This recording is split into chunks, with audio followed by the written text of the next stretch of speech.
Quando mettiamo la fotocamera sul treppiede, ci sono 3 frasi che tornano continuamente. Gli ISO vanno tenuti sempre al minimo, il diaframma va chiuso molto per avere tutto nitido e il tempo non è più importante perché la macchina fotografica è ferma sul treppiede. Queste sono indicazioni che hanno una base corretta, ma se le trasformiamo in regole assolute rischiano di farci perdere la foto. In questo video voglio proprio ragionare su questi 3 errori e lo faccio attraverso alcune immagini che ho realizzato al mio precedente workshop al Castelluccio di Norcia. Non voglio darvi una ricetta da utilizzare sempre, ma farvi capire perché scegliamo un determinato parametro e cosa dobbiamo realmente controllare sul campo.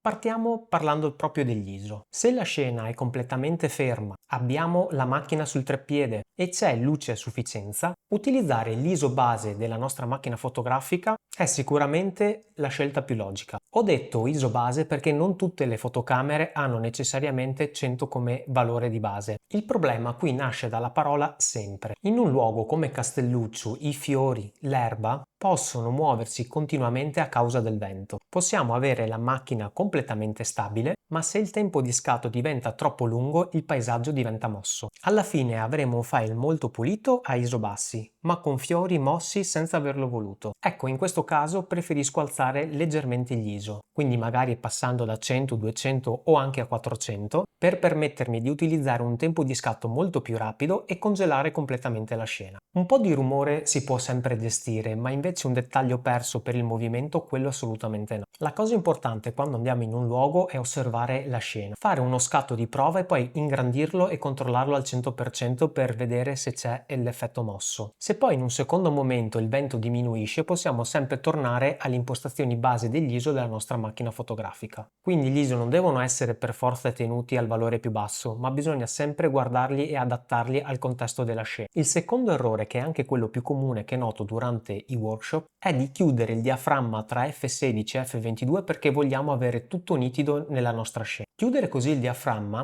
aumenta senza dubbio la profondità di campo, ma dopo un certo punto entra in gioco un altro fattore, ossia la diffrazione, quindi anziché avere una maggiore profondità di campo avremo invece una perdita di dettaglio. Molto spesso conviene chiudere invece un diaframma tra un f8 e un f11, che di norma è lo sweet spot di tutti gli obiettivi, ossia il punto in cui abbiamo la massima nitidezza della nostra ottica.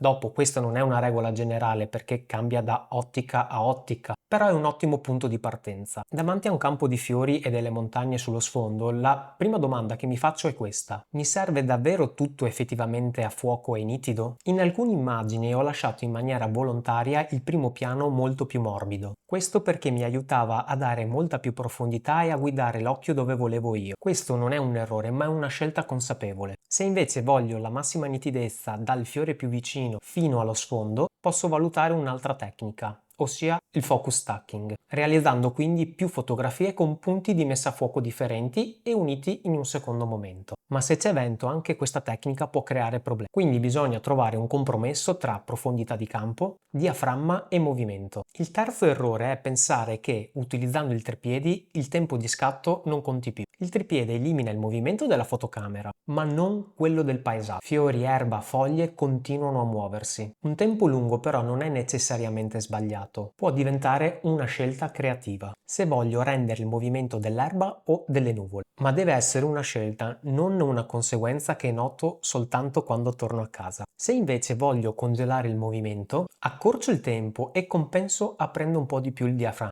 oppure alzando gli ISO. Se invece voglio mostrare il movimento faccio il contrario. Poi c'è un elemento che viene ancora prima di tutte queste impostazioni, ossia la luce. In alcune di queste immagini di Castelluccio, le aperture tra le nuvole hanno illuminato soltanto alcune zone delle colline, creando delle vere e proprie maschere naturali. Quella luce non è stata aggiunta dopo, era già nella scena, bisognava aspettarla e leggerla. ISO, diaframmi e tempo in questo caso servono per proteggere quella scena. Il mio procedimento, ragazzi, è molto semplice. Compongo l'immagine, decido quanta profondità di campo mi serve, parto sempre dall'ISO base della mia macchina fotografica fotografica, controllo tutto ciò che si muove e solo in quel momento scelgo il tempo di scatto. Poi butto sempre un occhio all'istogramma perché mentre scatto ho sempre l'istogramma attivo per controllare che tutta la nostra gamma dinamica sia al suo interno. Poi una volta fatto lo scatto ingrandisco l'immagine, controllo che sia tutto a posto e se serve cambio una variabile alla volta, non tutte assieme. Questo ragazzi è il primo video di una serie di 3 dedicato alla fotografia di paesaggio. Nei prossimi video parleremo della composizione, come scelgo eventualmente l'inquadratura e fino ad arrivare anche alle stampe. Quindi un percorso dall'inizio alla fine con anche la pianificazione dello scatto. Vi ricordo, se questo video vi è stato utile, di iscrivervi al canale e di attivare la campanella per non perdere i prossimi video.